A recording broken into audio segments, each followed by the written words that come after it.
दोघांचेही श्वास फुलले होते.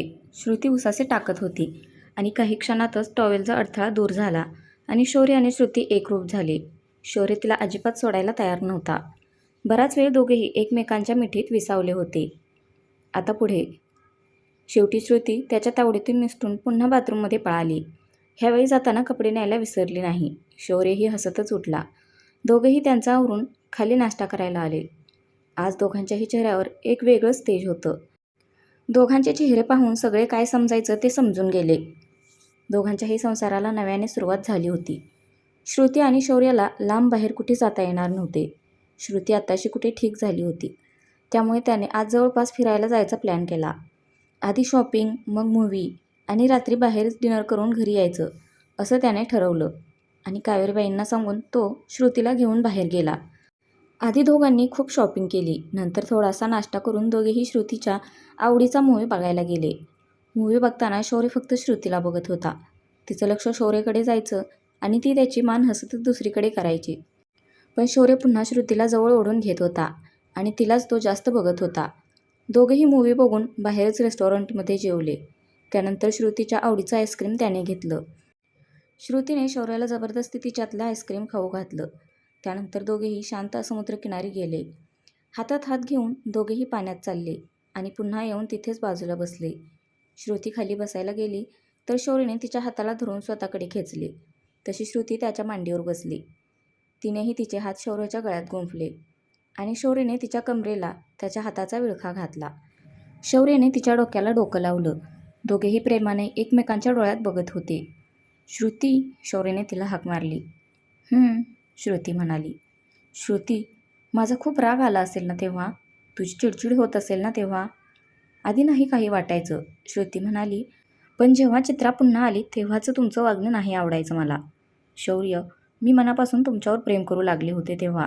तुमचं काळजी घेणं, जवळ असणं, सगळं काही. बाबा जसा माझी काळजी घ्यायचा तसंही तुम्हीही रागात का होईना पण माझी काळजी घ्यायचा. माझ्या नसण्याचा तुम्हाला फरक पडायचा. बाबाही आईची अशीच काळजी घेतो. तुमचं जवळ असणं, तुम्ही केलेला पहिला केस, माझ्या प्रत्येक गोष्टीवर तुमची नजर असायची. तुमचा माझ्यावर हक्क गाजवणं. बस तुम्ही माझे आहात हे फील व्हायचं मला. नवरा बायकोचं नातं होतं आपलं. जरी आपल्यात अंतर असले तरीही पण चित्रा आल्यानंतर तुम्ही तिच्यात गुंतत चालला होता आणि तुमचा ॲक्सिडेंट झाला तेव्हा कपाटात डिवोर्स पेपर्स मिळाले. खूप त्रास झाला तेव्हा. माझं काहीतरी माझ्या हातून निसटणार आहे ह्याची जाणीव झाली. तसंही प्रेम माझं जडलं होतं तुमच्यावर. तुमचं नव्हतं म्हणून मग मीच तुमच्या आयुष्यातून जाण्याचा निर्णय घेतला. नवरा बायकोचं नातं दोघांनी मिळून निभावायचं असतं असं ताई नेहमीच सांगायची. पण जे नातं तुम्हाला मनापासून नको होतं त्यात पुढे जाण्यात काहीच अर्थ नव्हता. म्हणून मग मी डिवोर्स पेपर्सवर सह्या केल्या आणि तुम्हाला मोकळं करण्याचा निर्णय घेतला. शौर्य, एक विचारू? श्रुती त्याला म्हणाली. विचार ना सोना. तिला आता हसू आलं. ते म्हणजे तुम्ही चित्राशी लग्न करणार होता ना? हो, करणार होतो. पण तुझं जवळ असणं, ज्या प्रकारे तू माझा ॲक्सिडेंट झाल्यावर काळजी घ्यायचीस त्यात मी तुझ्यात गुंतत चाललो होतो. शिवाय तुझं प्रसादसोबत असणं मला अजिबात आवडायचं नाही. जेव्हा तू त्याच्यासोबत असायचीस तेव्हा मला खूप राग यायचा. तू माझी आहेस असं एक मन सांगायचं आणि माझ्याही नकळत मी तुझ्याकडे ओढला जात होतो. चित्रा जरी पुन्हा माझ्या आयुष्यात आली तरीही तू मला हवी होतीस. माझ्या मनातली चित्राची जागा तू केव्हाच घेतली होतीस. तुझं दूर असणं मला सहन नाही व्हायचं. तू कुठेही गेलीस तरी येईपर्यंत मला तुझी काळजी वाटायची. आणि एक तुला चित्राच्या बाबतीत सांगायचं आहे. चित्राचं लग्न झालं आणि ती शौर्यला फसवत होती. ते सगळं काही त्याने तिला सांगितलं. पण खरं सांगू का श्रुती, ट्रेनिंगवरून आल्यावर मी माझ्या फिलिंग्सविषयी तुला सांगणार होतो. मला आपल्या नात्यात पुढे जायचं होतं. पण त्याआधीच तू डिवोर्स पेपर्सवर सह्या करून निघून गेलीस. बोलताना शौर्याचा चेहरा पडला होता. श्रुतीने दोन्ही हाताच्या उंजळीत त्याचा चेहरा धरला. शौर्याचे डोळे पाणावले होते. श्रुती, जे काही घडलं त्यावेळी मी ते मुद्दाम नाही केलं. आपलं लग्न ज्या परिस्थितीत झालं होतं त्यामुळे ते सगळं घडत गेलं. करशील ना माफ मला? तुझी सोबत हवे मला आयुष्यभरासाठी. श्रुतीने मानेनेच त्याला होकार दिला आणि त्याच्या ओठांवर ओठ टेकवले. शौर्य तिला पुरेपूर प्रतिसाद देत होता. विवाहानंतरचं प्रेम काही औरच असतं. थोड्या वेळ एकमेकांच्या मिठीत घालून दोघेही घरी आले. रात्रभर दोघेही प्रणयाच्या धुंदीत एकमेकांना सुखावत होते.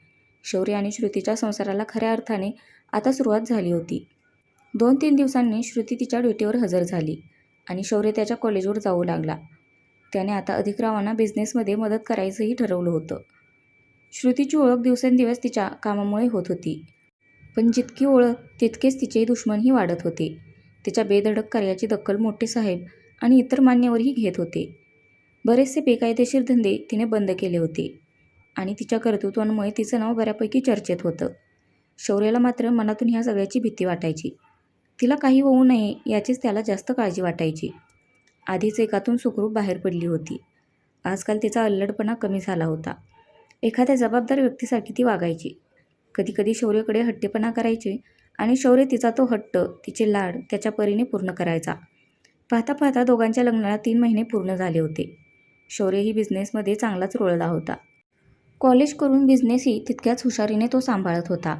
अधिकराव आणि मिथिलेशराव त्याला सगळ्या बाजूनी मदत करत होते. आज श्रुतीची तब्येत जरा ठीक नव्हती. त्यामुळे ती साधारण 4च्या दरम्यान घरी आली तर घरातून हसण्याचा आवाज तिच्या कानी पडला. तिने बेल मारली. रमाईने दरवाजा उघडला. काय गं, आज इतक्या जोरात हसायला काय झालं? श्रुतीने रमाईला विचारलं. मी कुठे? रमाई रागातच श्रुतीला म्हणाली. ती बया आली आहे ना मग? श्रुतीला काही कळेना म्हणून ती शूज काढून पुढे आली तर समोर चित्रा, शौर्य आणि अधिकराव बसलेले तिला दिसले. तिने चित्राकडे न पाहिल्यासारखं करून शौर्यकडे फक्त एक कटाक्ष टाकला आणि जिणा चोडून वर त्यांच्या रूममध्ये निघून गेली. मी आलोच म्हणून शौर्यही तिच्या मागे मागे गेला तर श्रुती रूममध्ये त्याला दिसली नाही. बाथरूममधून पाण्याचा आवाज आला. त्यामुळे तो तिथे सोप्यावर तिची वाट बघत बसला. थोड्या वेळात श्रुती बाहेर आली पण आता तिने शौर्यकडे एक नजरही पाहिलं नाही. शौर्याच्या लक्षात तिचं वागणं आलं. ती काहीही न बोलता खिडकीजवळ जाऊन उभी राहिली आणि उजव्या बोटांची नखं कुरतडत बाहेर बघत होती. त्याने लगेच श्रुतीजवळ जाऊन मागून श्रुतीला मिठी मारली. सोना, काय झालं? शौर्यने तिच्या मानेवर अलगद ओठ टेकवले. ती काय करते इथे? श्रुती रागातच त्याला म्हणाली. अच्छा, म्हणून मॅडमचा चेहरा पडलाय. अगं, ती मिथिलेश काकांची मुलगी आहे आणि नाही म्हटलं तरी आपली बिझनेस पार्टनर आहे. त्यामुळे शौर्य बोलत होता तरी श्रुती त्याला रागातच बघत होती. सोना, विश्वास नाही आहे का माझ्यावर? शौर्य तिला अजूनच घट्ट मिठीत घेत म्हणाला. तुमच्यावर आहे पण तिच्यावर नाही, श्रुती बारीक चेहरा करून त्याला म्हणाली. शौर्यने तिला स्वतःकडे वळवले. श्रुती, विश्वास ठेव हा. शौर्य शेवटच्या श्वासापर्यंत फक्त आणि फक्त त्याच्या श्रुतीचा आहे असं बोलून शौर्यने तिच्या लाल चुटूक ओठांचा ताबा घेतला. दोघांचेही श्वास जड झाले होते. श्रुती पटकन त्याच्या मिठीत शिरली. शौर्यनेही तिला घट्ट मिठीत घेतले. बरं, आज माझी बायको लवकर कशी घरी आली? त्याने बोलत बोलतच तिला उचलून बेडवर ठेवले. ते थोडं तब्येत ठीक वाटत नव्हती म्हणून, श्रुतीने त्याच्या मिठीत शिरत उत्तर दिले. चेहरा का सुकल्यासारखा वाटतोय? शौर्यने तिला विचारलं. जेवली नाही का? नाही, श्रुती म्हणाली. आज जेवायची इच्छा नव्हती. शौर्यने पटकन खाली फोन केला आणि रमाईला एक ग्लास ज्यूस आणायला सांगितला. श्रुती, फार विचार करू नकोस, शौर्य तिला म्हणाला. शौर्य, ती बिझनेस पार्टनर आहे, मान्य आहे, पण ती घरी का? जे काही काम असेल ते ऑफिसमध्ये करत जा. मला नाही आवडणार ती इथे आलेली आणि तुम्हीही तिच्याशी कामापुरतं बोलायचं. इतक्यात रमाई ज्यूस घेऊन आली. दरवाजा वाजला म्हणून शौर्य उठला आणि त्याने रमाईच्या हातून ज्यूसचा ट्रे घेतला.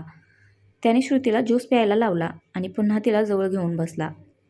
बरं, आज बाहेर जाऊया, शौर्य तिला म्हणाला. खूप दिवस झाले बाहेर नाही गेलो. मूव्ही पण नाही बघितला. श्रुतीनेही त्याला मिठी मारत लहान मुलासारखी होकाराती मान हलवली.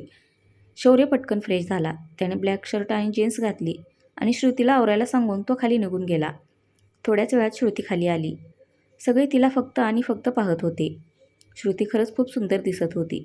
तिने ब्लॅक कलरची नेट साडी नेसली होती.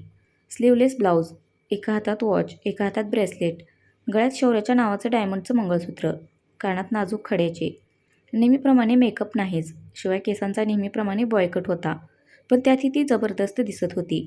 शौर्य फक्त वेड्यासारखा तिला पाहत होता, पण चित्रा मात्र तिला रागातच मनात धुसफुसत पाहत होती.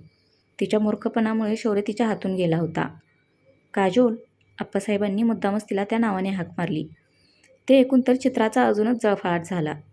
आमच्या लेकराची दृष्ट काढा कुणीतरी. उगीचच नको त्यांची नजर नको लागायला. आप्पासाहेबांनी चित्राकडे बघत तिला टोमणा मारला आणि श्रुतीच्या डोक्यावरून हात फिरवला. मॉम, आम्ही दोघेही आज बाहेरच जेवून येऊ. खूप दिवस झाले बाहेर गेलो नाही ना, शौर्यने कावेरीबाईंना सांगितले. तशा त्या पुढे आल्या. श्रुतीच्या कानामागे टीट लावत हसतच त्या हो म्हणाल्या. शौर्य आणि श्रुती दोघेही घरातल्यांना सांगून बाहेर पडले. पण चित्रा मात्र भयानक चिडली होती.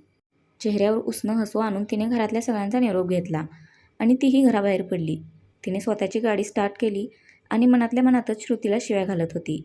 काय जादू केली हिने सर्वांवर. शौर्य आणि त्याच्या घरचे फक्त आणि फक्त श्रुती श्रुती करत आहेत. रागातच तिने स्टेअरिंगवर हात मारला. अजून थोडे दिवस. एक दिवस शौर्य तू स्वतः माझ्या मिठीत असशील, ती खुनशी हसत म्हणाली. इतक्यात तिचा फोन वाजला. फोनवरचं नाव पाहून तिचं डोकं अजूनच सटकलं. शौर्य आणि श्रुती ठरल्याप्रमाणे आधी मूव्ही पाहायला गेले. मूव्हीनंतर दोघेही एक छानशा रेस्टॉरंटमध्ये जेवायला गेले. श्रुतीसाठी काहीही करायला शौर्य नेहमीच तयार असायचा. जेवण झाल्यावर दोघेही निघणार इतक्या श्रुतीचा फोन वाजू लागला. म्हणून श्रुती फोनवर बोलत बोलतच रेस्टॉरंटच्या बाहेर आली. शौर्य मागे बिल पे करण्यासाठी थांबला होता. इतक्यात एक कार स्पीडमध्ये श्रुतीच्या जवळ आली. श्रुती फोनवर बोलण्यात बिझी होती. तिचं लक्षच नव्हतं. पण शौर्यने ते पाहिलं आणि धावतच तो पुढे आला आणि त्याने श्रुतीच्या हाताला धरून तिला एका बाजूला खेचलं. श्रुतीच्या हातून तो फोन खाली पडला. पण श्रुती शौर्याच्या मिठीत सुरक्षित होती. गाडीचा नंबर पाहून शौर्य मात्र भलताच चिडला. तू ठीक आहेस ना, त्याने श्रुतीला विचारलं. हो मी ठीक आहे. ती अशी कशी वागू शकते. शौर्य गाडी गेली त्या दिशेला बघत म्हणाला. का नाही, श्रुती त्याला म्हणाली. म्हणजे तुला माहीत आहे. हो, श्रुती म्हणाली. आपण घरातून निघाल्यापासून ती आपला पाठलाग करते. श्रुतीच्या पोलिसी नजरेतून ही गोष्ट निसटू शकत नाही याचा अंदाज अजून चित्राला नव्हता. शौर्य मात्र चांगलाच चिडला होता. त्याने रागातच पार्किंगमधून गाडी आणली आणि दोघेही घरी जायला निघाले. त्याचा मूड खराब झालाय हे श्रुतीला कळलं होतं. आता ती शौर्यकडे आईस्क्रीमचा हट्ट करू लागली. पण शौर्यने तिला नकार दिला. सरळ घरी जाऊ, तो तिला म्हणाला. त्याच्या नकाराने श्रुती मात्र तोंड फुगवून बसली. श्रुती प्लीज आज नको ना. पण श्रुती त्याला काहीच बोलली नाही.